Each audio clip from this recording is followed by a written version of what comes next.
Bonjour à toi, ici Mademoiselle Sou et aujourd'hui on va parler d'une palette d'aquarelle qui vient de chez AliExpress. C'est la palette à 100 couleurs. Donc c'est parti, on y va. Je vous en ai déjà parlé dans mon haul AliExpress, donc je vous mets le lien juste ici si vous voulez aller voir. Mais aujourd'hui on va pouvoir la tester et donc voir réellement ce qu'elle a dans le ventre. Déjà à savoir c'est qu'elle a mis un mois et demi à arriver chez moi. Donc bah, ça de toute façon comme tout produit chez AliExpress ça prend entre 1 mois à 2 mois, c'est tout à fait normal. Son prix, je vous l'affiche ici parce que je m'en souviens pas du tout, mais je me souviens que c'était vraiment pas cher pour la quantité de godets. Pour ce qui est du packaging, on est sur une boîte en métal avec un petit loquet. Sincèrement, c'est assez intéressant. Après en dessous, il y a une boîte en plastique avec les godets qui sont en fait directement les aquarelles posées dans le support en plastique.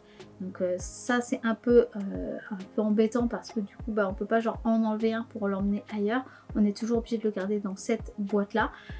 Mais en dehors de ça, c'est un packaging assez classique d'une boîte avec les creux pour mettre des demi-godets dedans. Donc, après pour ce qui est du packaging, c'est assez petit pour la quantité de couleurs qu'il y a dedans.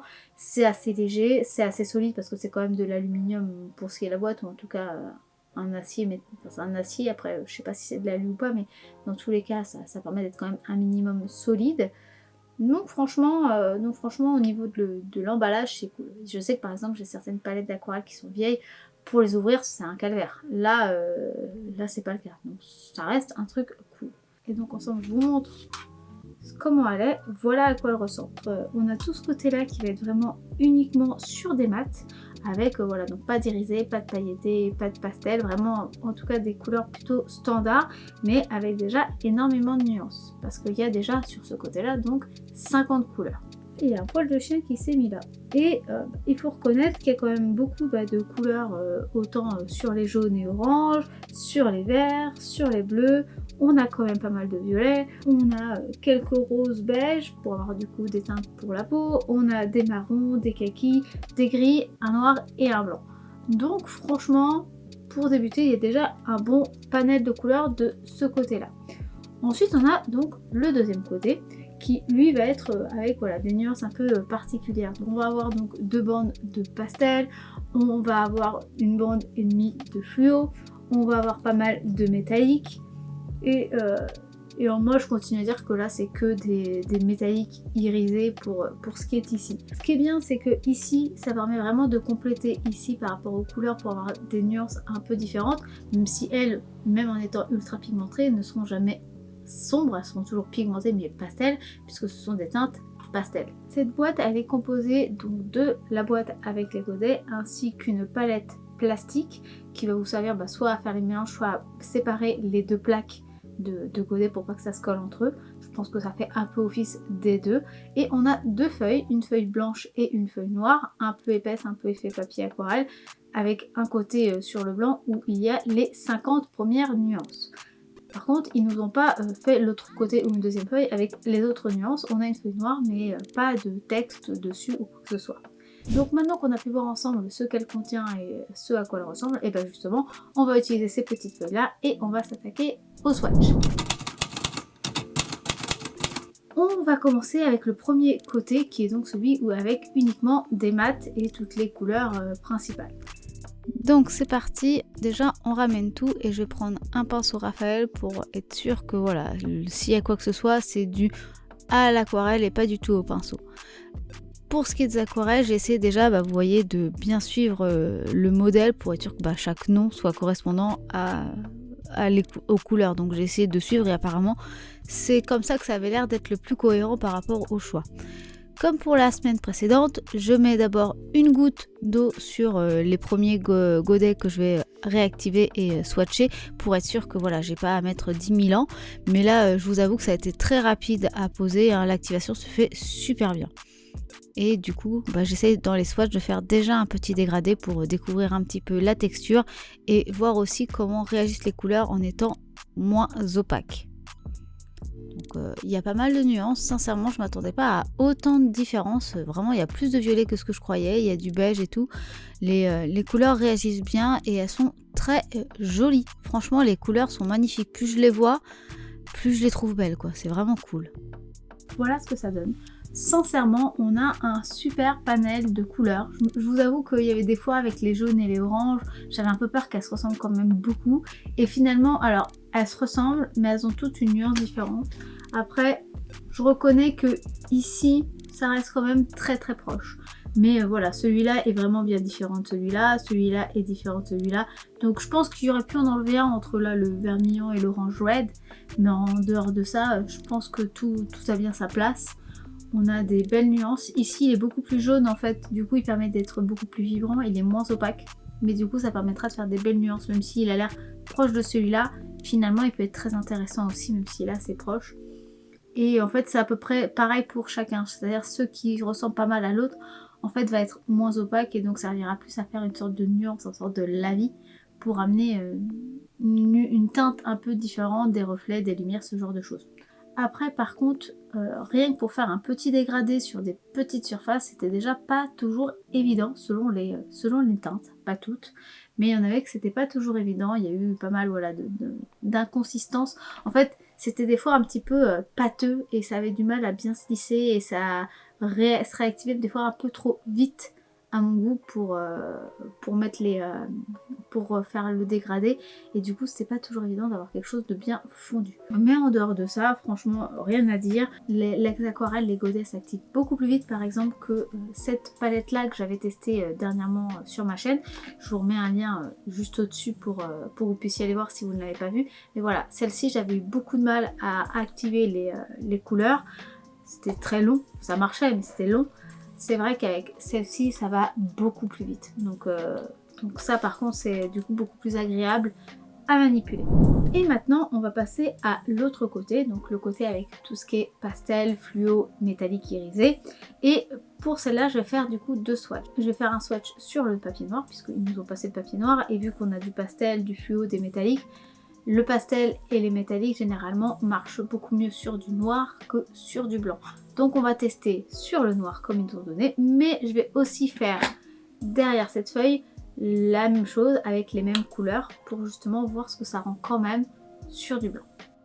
Donc on passe à l'autre côté avec déjà les aquarelles et je vais bien swatcher les deux, donc sur le papier blanc et sur le papier noir, et je dégrade pour justement bien voir son opacité et du coup la réaction que ça fait si on la dilue un petit peu avec de l'eau pour pouvoir faire des dégradés.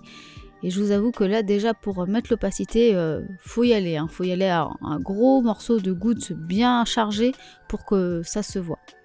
Par contre, c'est vrai qu'il y a des couleurs très intéressantes comme celle-ci là, qui était violette et fuchsia en même temps avec des nacres violettes, c'était super beau.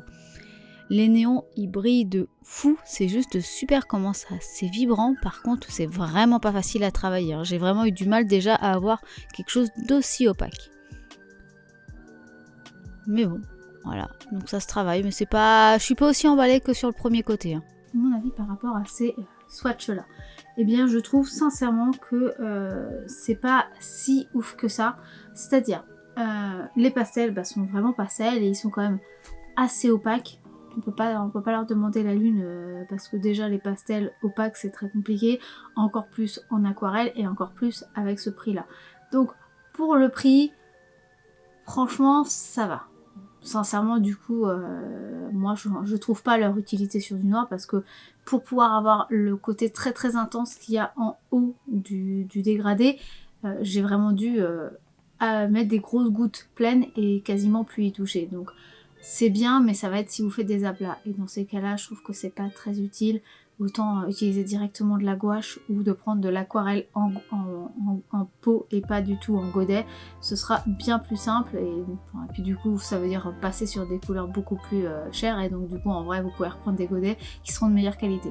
Donc pour le pastel, non. Après en bonus c'est pas gênant, sachant que quand on les regarde ici en tant que mat pastel, ils sont sympas, sincèrement ils sont très utilisables sur du blanc, ils sont vachement sympas, ils ont des nuances qui moi me parlent, j'aime beaucoup le pastel, j'aime beaucoup ce genre de nuances là un peu laiteuses, donc les avoir déjà toutes prêtes sans avoir à les mélanger pour par exemple travailler le pastel sur une feuille blanche, oui, mais de là à faire une création sur du noir pour avoir des teintes pastel, non. parce que ça va être extrêmement galère d'avoir quelque chose d'uniforme, de pas avoir le noir qui ressorte, de pouvoir faire des nuances, des dégradés, des reflets. Franchement, je le sens, mais alors pas du tout. Donc là, pour ça, non. Pour ce qui est des irisés et des métalliques, je trouve que les teintes se ressemblent là, pour le coup, énormément. Contrairement à l'autre, où finalement, ça allait au niveau des teintes, là, bah, ça se ressemble quand même énormément. Alors oui, les bleus sont pas exactement les mêmes, mais comme c'est irisé et métallique, c'est les mêmes paillettes, c'est les mêmes nacres qu'il y a dedans.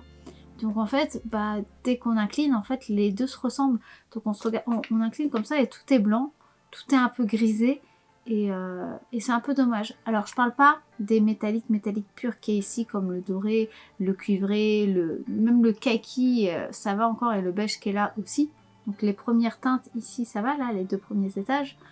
Mais alors par contre, pour les autres, c'est sympa, mais c'est pas fou. Je pense qu'on aurait pu le réduire de moitié. Alors le seul que je trouve vraiment intéressant, c'est celui qui est juste ici. Alors ça ne m'étonne pas, c'est une teinte qu'on voit beaucoup en maquillage et qu'on voit beaucoup en aquarelle dans les palettes comme ça un peu métalliques irisées. C'est ce qu'on appelle en fait un duochrome. Alors là, c'est pas véritablement un duochrome, mais ça fait cet effet-là, c'est-à-dire qu'on a un rose qui tire vers le violet, parce qu'en fait, on a un sorte de fuchsia avec des paillettes violettes bleutées. Ce qui fait que voilà, dès qu'on incline, on a des reflets. Mais je comprends pas, c'est qu'ils n'ont pas fait pour les autres. Ils en ont pas fait du tout une série, ils en ont fait qu'un seul. Ils auraient fait ça pour plein de nuances, ça aurait été génial.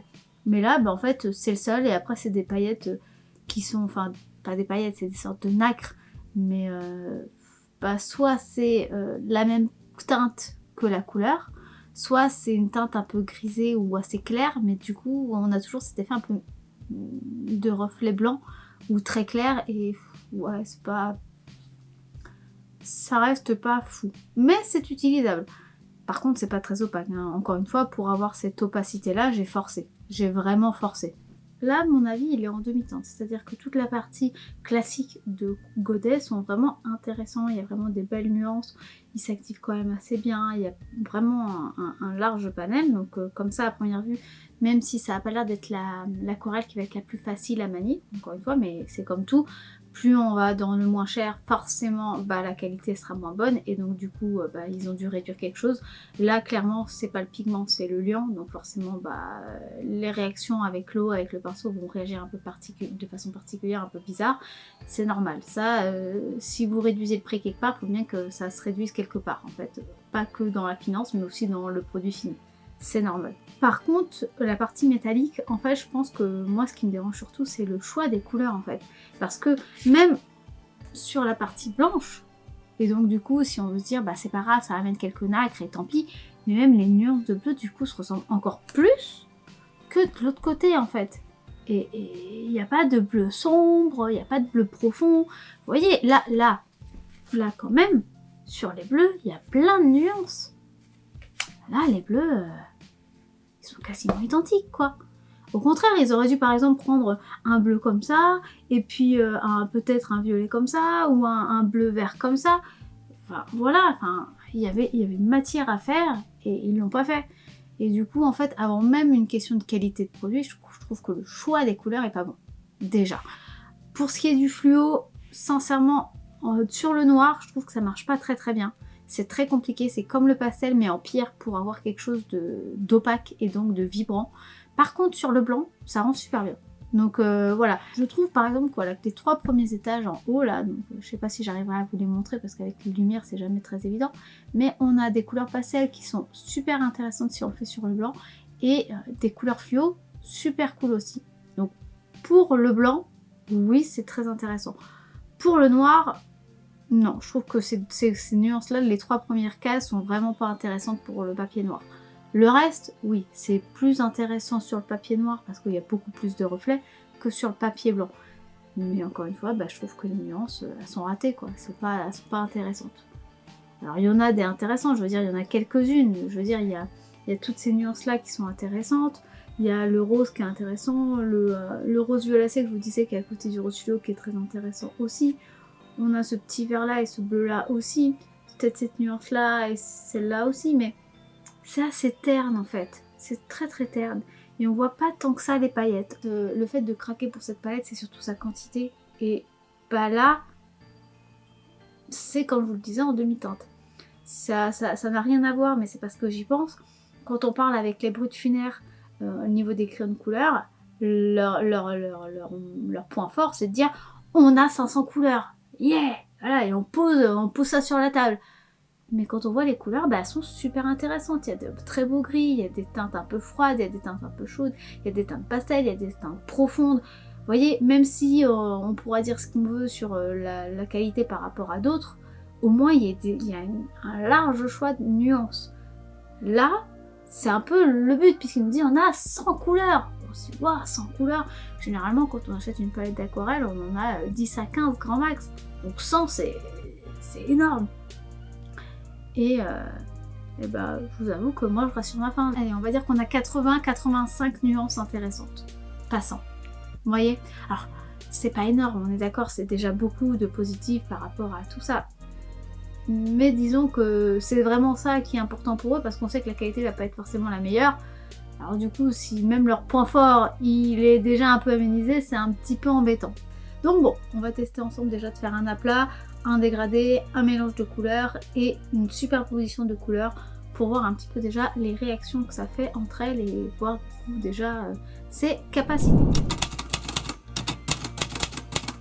Comme d'habitude, on va déjà tester si on peut faire un aplat. Donc je vais déjà mouiller toute ma zone où je vais faire un aplat et j'essaie de faire quand même un bon gros rectangle ou carré pour voilà, être sûr déjà de voir que ça réagit bien, parce que plus c'est petit, moins on va voir les résultats. Donc j'essaie vraiment de charger. Et là, si je fais plein de va-et-vient, c'est surtout parce que j'essaye de récupérer les petites gouttelettes que vous voyez là et de réunifier, parce que les traces restent facilement apparentes et c'est très compliqué de réunifier le tout pour avoir un aplat. J'ai eu beaucoup de mal à obtenir ce résultat-là. Maintenant, on va essayer de faire un dégradé. Donc, j'ai posé la couleur bien intense chargée en haut. J'ai humidifié bien entendu toute la zone d'abord. Comme ça, on va pouvoir petit à petit dégrader en enlevant du pigment et en mettant plus d'eau dans mon pinceau pour au fur et à mesure faire glisser le pigment et qu'il y en ait de moins en moins et obtenir un dégradé. Si vous avez des questions sur comment faire des aplats, des dégradés, faire toutes les techniques que je vous montre là en test, je vous ai fait une vidéo spéciale sur ça justement, donc je vous mets un lien juste en haut à droite si vous avez besoin d'aller voir ça, parce que voilà, il y a un petit coup de technique, un coup de main à prendre, mais vous verrez, c'est pas très compliqué. Là maintenant, j'essaye de fusionner donc les deux couleurs. Donc là, j'ai pris le bleu de tout à l'heure et un magenta. Et bien entendu, je vais mélanger les deux au milieu pour obtenir un violet. Et on va voir du coup si ça se mélange plutôt bien. Alors ça réagit, par contre, c'est vraiment encore pas évident à adapter les teintes. Et vous voyez, il y a même des marques qui se font là. Il y a une tache sur le côté gauche qui s'est marquée. Je sais pas pourquoi. Là, j'avoue que j'ai pas compris. Mais bon, en dehors de ça, ça marche plutôt bien. Là, je veux m'attaquer maintenant à un sec sur sec. Je vais tout simplement faire une feuille, puis je vais laisser sécher. Je vais refaire une autre feuille plus sombre ou d'une autre couleur, et ainsi de suite. Et j'essaie justement de prendre des couleurs sombres, plus les unes par-dessus les autres, pour voir justement si elles sont opaques et si ça permet d'avoir un effet de transparence ou pas, si les couleurs se mélangent entre elles ou pas. Donc voilà, je prends aussi d'autres teintes là, comme par exemple ici j'ai pris un magenta pour voir si on va avoir un violet ou si on reste sur un magenta. Et là ça va, au niveau mélange des couleurs ça va. Par contre, effectivement, ne sont pas super opaques non plus, alors que là, vous voyez, je prends directement dans le godet et pas du tout quelque chose de dilué. Alors là, du coup, je suis restée sur le papier classique, donc le papier 200 grammes. Donc voilà, parce que du coup, j'ai découpé du papier 200 grammes, donc je vais rester sur ce papier-là quelques temps. Donc c'est un papier 200 grammes qui vient de chez Cultura que j'ai découpé, qui est fait en cellulose aussi, qui est fait pour l'aquarelle, mais du coup qui est un peu fin. Mais bon, là ça va être à moi de m'adapter, mais voilà, j'ai découpé ces feuilles-là, je vais pas les gâcher, donc je vais les utiliser pour quelques vidéos quand même. Et donc du coup, les petits points que vous pourrez voir, c'est à cause du papier, ce n'est pas du tout à cause de l'aquarelle. On a un aplat qui n'est pas parfait. Et pourtant, là, c'est pas moi le problème, je sais bien que c'est l'aquarelle, j'ai bien fait attention à avoir un aplat. Ça reste léger, on est d'accord, mais pour un aplat, il n'est pas à plat. Et alors, vous le voyez bien, ici, au niveau du dégradé, c'est pareil, il y a une marque ici qui se fait. Et même là, on voit encore une marque. Donc, il y a des marques qui se font quand même. Et pareil, là, dans la fusion de couleurs, on a des marques qui se font.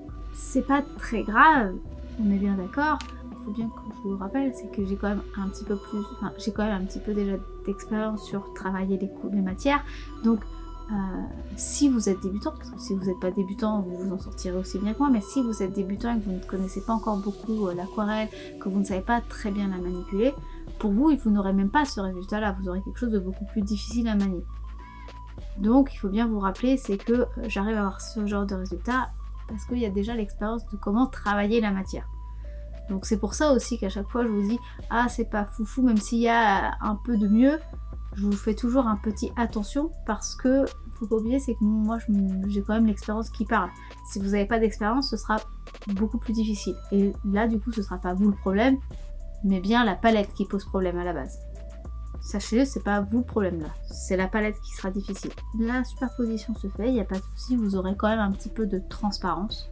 Donc ça c'est important de le noter, j'ai fait exprès de prendre des couleurs sombres à superposer pour bien vous montrer que même si c'est sombre, eh bien on voit quand même un petit peu les couleurs en dessous en transparence, donc vous n'aurez jamais quelque chose de 100% opaque. Et moi surtout ce que j'ai envie de vous montrer, c'est que même là, sur quelque chose que j'ai fait rapidement, que j'ai fait attention à ne pas charger trop en couleur, que j'ai pas cherché à charger pour faire une opacité ou quoi que ce soit, si vous regardez bien, il y a quelques traces au niveau des feuilles. Donc c'est bien qu'elle a un petit souci au niveau de son floutage en fait. Mais de toute façon c'est normal, hein. Comme je vous l'ai dit, c'est le liant qui a dû être justement réduit au niveau du cou et donc c'est ça qui fait que. Maintenant que je sais ça, je vous le dis tout de suite, je pense pas que ça soit une palette d'aquarelle adaptée à faire des grands aplats ou des grands dégradés. Clairement, je pense que vous y arriverez si vous travaillez durement, mais ça va être plus difficile qu'avec des palettes qui sont, disons, de meilleure qualité. Ou en tout cas plus adaptées à ce genre de réalisation. Là, clairement, ça va beaucoup plus être des choses très fines, très délicates, avec beaucoup de détails, plein de petites touches, des petits points. Donc par exemple, voilà, des choses d'aquarelle végétale. Ça va être plus voilà, des aquarelles végétales ou avec des traits, beaucoup de traits en fait, beaucoup de petites choses et beaucoup moins de grands aplats. Moi, c'est en tout cas ce que je vous conseille, c'est de faire vraiment plus, voilà. Ce sera beaucoup moins visible les défauts en faisant ce genre de choses qu'en faisant ce genre de choses ou ce genre de choses ou ce genre de choses. Ça se voit moins. Ça se verra un petit peu mais beaucoup moins. Sachant ça et me rendant compte de ça, eh bien je vais plutôt partir sur ça pour le test à l'illustration. Pour l'illustration, on est en plein maintenant dans Noël, donc j'ai décidé de faire une couronne de Noël. Tout à fait le cliché de la couronne qu'on met devant sa porte en fait.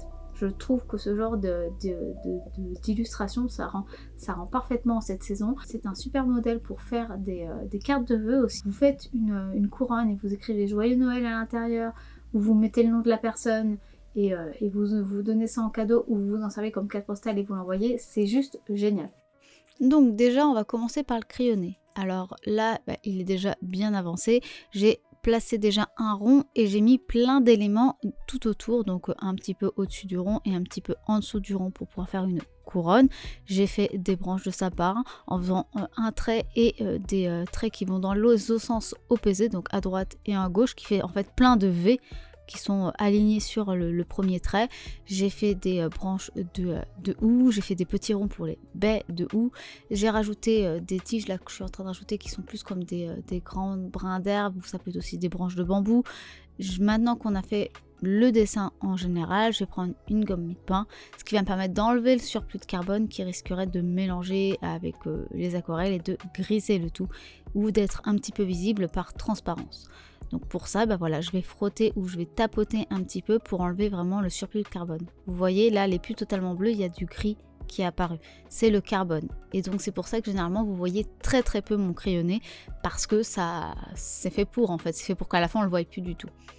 Là, je vous ai montré, j'ai pris un pinceau de chez Raphaël qui est encore plus fin pour justement faire des tout petits traits, justement pour les branches de sapin. Comme ça va être plein de petits traits, c'est bien d'avoir un pinceau extrêmement fin. Comme ça, vous avez à faire des petits traits comme si vous utilisiez un feutre ou un stylo. Et ça permet voilà, d'avoir un trait net de fait. Alors après, il peut être un petit peu plus épais par endroit, mais ce n'est pas gênant. Mais c'est beaucoup plus simple que si vous prenez un pinceau beaucoup plus gros en fait. Maintenant que ça c'est fait, je vais assombrir à l'intérieur ou par endroits mes branches, tout simplement pour lui donner un petit peu plus de densité, d'intensité, parce que sinon c'était un petit peu plat. Et là, comme vous voyez, j'ai fait des traits déjà un petit peu partout où j'avais mis mes crayonnés pour placer déjà mes branches. Et je vais les remplir de toutes les petites feuilles, de toutes les petites épines des branches de sympa pour faire tout le tour. Et je vais vraiment à chaque fois faire couleur par couleur et donc type de feuille par type de feuille. Maintenant que là le sapin est fait, on va commencer à préparer d'autres couleurs. Donc je me sers de la petite palette transparente qui avait la feuille plastique transparente qu'il y avait du coup dans la palette. Je m'en sers du coup comme petite palette pour créer mes couleurs. C'est pratique, au moins je voulais voir si ça rendait plutôt bien. J'ai fait un vert donc un petit peu plus laiteux et un peu plus bleuté pour les branches, enfin les feuilles de houx. Et maintenant que ça c'est fait, eh bien je vais pouvoir faire les baies. Et donc pour ça, j'ai pris un des rouges très intenses qu'il y avait dans la palette et je fais les ronds avec le même pinceau. Et je vais faire du coup les ronds tout autour. Encore une fois, je prends ma couleur et je vais d'abord poser toutes mes couleurs de la même, en tout cas sur tout le tour, avant de me lancer dans une autre couleur. Là, je vais prendre donc un autre vert pour faire les grandes tiges, les sortes de feuilles un peu de bambou, ce genre de feuilles beaucoup plus allongées. Ça va permettre en même temps ça m'a permis de remplir les trous qu'il y avait et puis de ramener une autre teinte un peu plus vert vibrant, un peu plus vert jaune qu'on a souvent dans les décorations de Noël, mais qu'on a un petit peu moins dans la nature en fait. Donc voilà, je vais les mettre encore une fois un peu partout. Je vais en faire des un peu plus saturés avec un peu plus de pigments et d'autres un petit peu moins intenses pour justement amener un petit peu de volume et de profondeur. Maintenant je vais mélanger donc ce bleu vert et ce gris pour obtenir des feuilles en fait d'eucalyptus, et je me rends compte en fait que c'est un petit peu trop proche de la feuille de houx, donc j'ai rajouté encore un peu plus de gris pour que ça soit justement un peu plus désaturé, parce que les feuilles d'eucalyptus sont souvent plus grisées, bleutées que vraiment un vert clair. Et encore une fois, je vais faire donc petite branche par petite branche tout autour. L'avantage c'est que là j'ai déjà mon crayonné de visible, donc je suis mon crayonné, et si je me rends compte qu'il en manque, eh bien je vais rajouter dans là où je trouve qu'il y a des trous dans mon crayonné en fait. Le crayonné est là pour me guider et au fur et à mesure je vais remplir là où je trouve qu'il y a des vides. Maintenant je prends un rouge beaucoup plus sombre, donc un bordeaux, là il s'appelle Dark Red, et je vais faire un contour au niveau de mes baies pour amener un petit peu de profondeur, parce que là c'est vrai qu'elles sont assez plates, c'est juste un point rouge en fait pour chacune.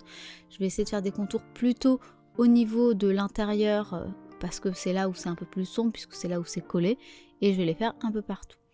Maintenant que j'ai fait ça, je vais reprendre un peu toutes les couleurs que j'ai, et je vais justement rajouter là où je trouve qu'il y a encore une fois des trous, mais avec toutes les teintes.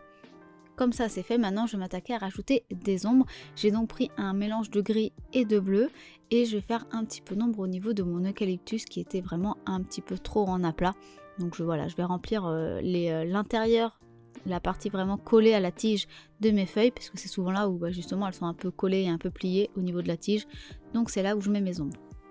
Maintenant je passe aux feuilles de houx, et pour ça je vais prendre la même teinte que j'ai utilisée sauf que là je vais l'utiliser pure, je vais pas utiliser de blanc, je vais pas la diluer pour faire les rainures à l'intérieur, ce qui va permettre d'avoir un petit peu plus de texture, parce que ça faisait vraiment un trop gros paplat. Là je prends le blanc pur très peu activé en eau, et je vais mettre des petits points dans les baies pour amener ces petits points de lumière. On finit en chauffant les scotch pour être sûr que le papier n'est pas gondolé, et on décolle le scotch et on a donc un papier bien tendu. Voilà donc le résultat. Alors bon, je me suis un petit peu emballée au départ, donc du coup j'ai pas un rond parfaitement rond, on est d'accord, ça a un petit peu écrasé. Voilà, j'ai fait tout à fait ce qu'il faut pas faire au niveau de la composition, c'est-à-dire que même si j'avais déjà mis un crayonné, je me suis emballée dès le crayonné et je l'ai pas rectifié. Ça me permet de vous parler de ça, même si c'est pas la vidéo pour, mais je vous en parle quand même, ça vous permet de le savoir. Placez toujours quelque chose de plus petit que votre feuille et faites attention au format. Si vous faites un rond, pensez bien à faire tout votre rond tout de suite et à le faire avec la partie qui sera la plus large pour être sûr qu'il rentre. C'est comme quand vous faites un animal ou quand vous faites un personnage. Si vous commencez par les pieds, mesurez et dites-vous où sera la tête avant de faire tout le reste du corps. Ou si vous commencez par la tête, pareil, placez, si vous voulez qu'il soit entier, placez les pieds tout de suite pour être sûr que vous n'avez pas fait une tête trop grosse ou trop petite et que du coup il sera tout rikiki sur votre feuille. C'est pareil, et ça vaut pour tout en fait. Quand vous voulez faire quelque chose, essayez déjà d'estimer la surface qu'il va prendre dans votre feuille pour que ça soit cohérent et adapté à votre format. Là clairement j'ai fait mon croquis et je me suis dit YOLO, et du coup ça fait qu'elle est un petit peu tassée. C'est pas très grave, le but c'était surtout de tester l'aquarelle, mais voilà, ça me permet en même temps de vous montrer une erreur à ne pas faire. Pensez bien à placer tous vos éléments, ou en tout cas une sorte de grosse silhouette pour vous dire ça ne doit pas dépasser de cette silhouette là, pour être sûr que ça ne touche pas les rebords, ou que si ça touche les rebords, que ça touche de manière cohérente à votre motif et à votre feuille. Maintenant parlons de l'aquarelle en elle-même. On va se rapprocher. Eh bien je trouve que en faisant ce genre de technique ça passe. Après voilà, dès que vous allez rentrer sur des grands aplats, dès que vous allez rentrer sur des dégradés, c'est mort. Là juste en faisant quelques feuilles en aplat, je me rends compte qu'il y a toujours un petit peu de traces, il y a toujours un petit peu de gondolage, ou un endroit où ça va être un peu plus sombre, un peu plus opaque qu'à d'autres, et il y a toujours des inconsistances qui apparaissent, même quand j'essaie d'enlever le plus possible de matière, même quand j'essaie d'enlever le plus possible d'eau et donc de pigments de mon pinceau, pour pas que ça fasse un truc un peu trop chargé, parce que par exemple, je ne sais pas si vous le savez, mais si vous mettez trop d'eau et donc trop de pigments en même temps, mais surtout trop d'eau sur votre élément que vous êtes en train de mettre en couleur, et que vous laissez sécher comme ça fait que ça fait un sorte de petit dôme. Et donc tous les pigments vont glisser sur les rebords. Ce qui fait que vous avez une auréole généralement plus sombre au rebord. C'est parce qu'il y avait beaucoup trop d'eau sur votre surface. Il faut faire en sorte que vous n'ayez pas trop d'eau quand vous faites juste un aplat ou un trait. Sinon ça fera généralement un rebord un peu sombre par rapport au reste, c'est ce qu'on appelle des fois une auréole. Si ça vous arrive d'avoir un petit peu trop de pigment, trop d'eau comme ça sur un élément, et que du coup vous savez pas comment rectifier le problème, il faut prendre votre pinceau, vous l'essuyez un petit peu sur un torchon ou sur un sopalin pour enlever la majorité d'eau, d'humidité, et vous allez poser délicatement votre pinceau sur la goutte en fait, tout simplement, et ça va agir par capillarité, ça va absorber toute l'eau, tout le pigment qu'il y a en trop de votre feuille. Ça va forcément éclaircir votre couleur, ça c'est sûr, mais en fait ça va éviter qu'il y ait trop de couleur et trop d'eau, et du coup ça va éviter qu'il y ait une auréole qui se forme lorsque votre aquarelle va sécher.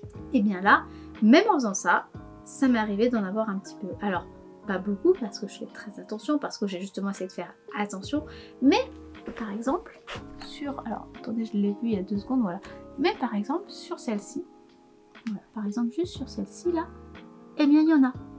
J'ai fait vraiment attention, hein. J'ai vraiment fait attention, mais juste le fait de poser et de laisser un petit peu de pigment, même sans mettre trop d'eau, eh bien ça le fait. Donc ça veut dire qu'il faut vraiment limite travailler à sec, ou alors il faut vraiment utiliser des couleurs bien sombres pour pas que ça se voit.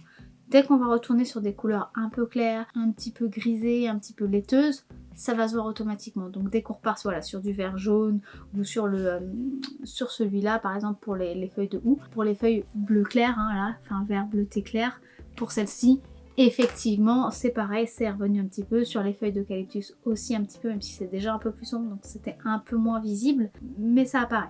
Donc attention, mais ça peut venir aussi avec d'autres aquarelles, hein. Ça arrive, ça dépend des pigments, ça dépend des liants, et puis ça dépend aussi de comment vous savez travailler aussi l'aquarelle. Mais là, pour cette aquarelle, c'est pas le problème de la manipulation, mais bien l'aquarelle, et du coup c'est pas facile à gérer pour éviter ce genre de problème, parce que même moi en le sachant, j'ai pas réussi à chaque fois. En conclusion, je trouve que la palette n'est pas mauvaise, mais elle n'est pas très bonne non plus. Je vous avoue que je trouve qu'elle peut être intéressante, par exemple pour moi qui fais voilà, des petits bouquets de fleurs, etc. Je trouve que c'est intéressant parce que c'est vrai qu'effectivement elle a tellement de nuances que ça peut être très cool pour pouvoir avoir des nuances déjà toutes faites. Mais je sais que voilà, j'irai pas faire un personnage avec, clairement pas, parce que je sais que ça va être une galère pas possible. Et j'irai pas faire des paysages avec un beau dégradé ou une plage par exemple, parce que c'est pareil, ça va être interminable à retoucher et à retoucher et à retoucher pour éviter d'avoir trop d'auréoles ou de textures un peu étranges qui apparaîtraient par endroits, avec des taches et des trous par endroits. Non, j'ai juste pas envie en fait. Et puis comme je vous l'ai dit, c'est que moi je m'attendais à ce que les métalliques soient bien intenses pour que au pire, même s'il y a un peu d'inconsistance et tout, parce qu'au début je me suis dit en voyant le premier côté, bon il y a plein d'inconsistances, mais bon c'est pas très grave, les métalliques vont rattraper le truc et tout, on pourra faire des lettrages, des belles choses, surtout qu'on est en plein dans Noël.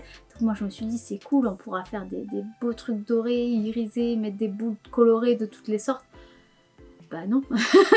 Non, clairement, non, je vous le conseille pas. Je veux dire, les belles choses qu'on voit sur internet avec les beaux lettrages pailletés, etc., c'est pas du tout cette qualité-là. Donc, passez votre chemin pour ça. Donc, si réellement vous voulez une palette d'aquarelle pour en tout cas avoir un gros large choix de couleurs, pour par exemple juste faire un peu de texture, un peu de fond derrière je sais pas, un coloriage ou derrière un fond dans une carte de vœux ou parce que vous faites du scrapbooking, oui, à partir du moment où voilà, ça va être quelque chose qui va pas être le plus important, que ça va juste être une petite retouche, une petite touche pour avoir des couleurs un peu différentes, oui. Après, dès que vous voulez vous occuper que de cette palette-là et n'utiliser que cette palette-là pour faire de l'aquarelle, non. Parce que oui, effectivement, il y a un large choix de couleurs, mais les réactions de la couleur sont pas forcément très très bonnes. Donc ça se fait, mais vous n'aurez jamais un résultat optimal. Le prix reste assez proche quand même d'une palette de premier prix en loisirs d'art créatif. Alors oui, effectivement, vous n'aurez pas du tout la même quantité de couleurs, on est d'accord. Mais par contre, vous aurez de la qualité. Et en vrai, vous pouvez pas avoir toutes les couleurs, mais vous pouvez quand même avoir énormément de couleurs juste avec une palette de base, en mélangeant et en testant vos propres mélanges pour obtenir vos propres teintes. Si vous avez deux rouges, donc un rouge un peu fuchsia, un rouge un peu orangé, un jaune un peu plus vivant, donc vraiment le jaune citron, un jaune ocre, un peu comme de la moutarde, que vous avez un bleu clair et un bleu profond, généralement c'est un bleu sang et un bleu de Prusse qu'on a dans les palettes d'aquarelle, vous avez un blanc, un noir, rien qu'avec du coup ces 8 couleurs, même si normalement on n'est pas censé dire que le blanc et le noir sont des couleurs, mais vous avez compris ce que je cherche à dire. Si vous avez déjà ces 8 godets là dans une palette, vous avez déjà un énorme choix de teintes pour obtenir plein de mélanges. Donc sincèrement, si vous voulez faire que de l'aquarelle, je vous conseille quand même plus d'aller dans des loisirs créatifs plutôt que d'acheter celle-là. Ah, par contre, les couleurs sont magnifiques, hein, ça je dis pas. C'est vrai que tout ce côté-là, les couleurs sont très belles. Les 3 premiers rangs ici sont très très beaux aussi. Je dis pas. Mais alors par contre, pour travailler les couleurs, ce n'est pas évident. Donc voilà, si vous restez encore une fois sur ce genre d'éléments, oui. Sinon, non. Voilà, bah désolée encore pour cet avis en demi-teinte. Je m'étais vraiment bien ambiancée et tout avec ça. Et puis bah, en fait, je suis quand même un peu déçue. Alors, je pense sincèrement qu'on peut tester encore pas mal de choses, qu'on peut faire pas mal de choses avec quand même. Mais moi je sais que par exemple je peux en avoir une utilité, mais parce que je sais me servir de la matière et que je sais déjà du coup quand est-ce que je peux m'en servir et quand est-ce que je peux pas m'en servir, et je sais comment rattraper. Mais en tant que débutant, parce que généralement c'est surtout quand on est débutant qu'on achète des choses pas très chères, en tant que débutant je pense pas que ça soit très aisé pour vous en fait, parce que du coup ça va être quand même compliqué de bien comprendre la matière, d'avoir des beaux résultats, d'avoir de l'intensité aisément, de pas avoir des taches, d'avoir des beaux dégradés, d'avoir des belles réactions avec les couleurs. C'est vrai que c'est plus facile d'avoir beaucoup de couleurs dès le départ, mais je vous assure que là, vous allez plus vous embêter à avoir des beaux résultats, surtout si en plus vous espériez utiliser le noir. Alors là, je vous assure que si vous travaillez le noir, vous aurez des résultats pas top. Donc si c'est aussi pour travailler sur des feuilles noires, non. C'est uniquement feuilles blanches, je pense qu'il faut que vous utilisiez cette palette-là. Ou en top coat, pour tout ce qui est métallique irisé. Si vous vous en servez pour mettre juste quelques paillettes, par exemple si vous faites tout un coloriage, ou si vous faites toute une aquarelle, mais que vous voulez rajouter quelques paillettes, quelques nuances, oui, là vous pourrez, mais du coup il faudra vraiment le mettre juste à la fin sur le dessus. Mais du coup être sûr que ce qui est en dessous va pas mal réagir. Encore une fois, donc n'hésitez pas à faire des tests avant de vous lancer dans un gros projet. J'espère en tout cas que cette vidéo vous a plu et qu'elle vous aura aiguillé sur le fait d'acheter ou pas cette palette, ou au moins vous aura appris quelques petites astuces ou une inspiration par exemple pour les décos de Noël. Si c'est le cas, n'hésitez pas à liker cette vidéo si ce n'est pas encore fait. Vous pouvez comme d'habitude commenter et partager la vidéo, ce qui m'aide un petit peu à me faire connaître. Merci à vous tous, merci aux nouveaux abonnés, aux anciens abonnés, merci pour votre soutien. Ça me fait vraiment très chaud au cœur. Je vous rappelle, comme d'habitude, vous pouvez aller sur mes réseaux sociaux pour me suivre, pour me commander une illustration, un livre de coloriage, un artbook ou une illustration sur mesure, en attendant que mon site internet mailsou.com soit terminé. Et en attendant, moi je vous dis à dimanche prochain pour une nouvelle vidéo et je vous fais des bisous. Bye! Ouf.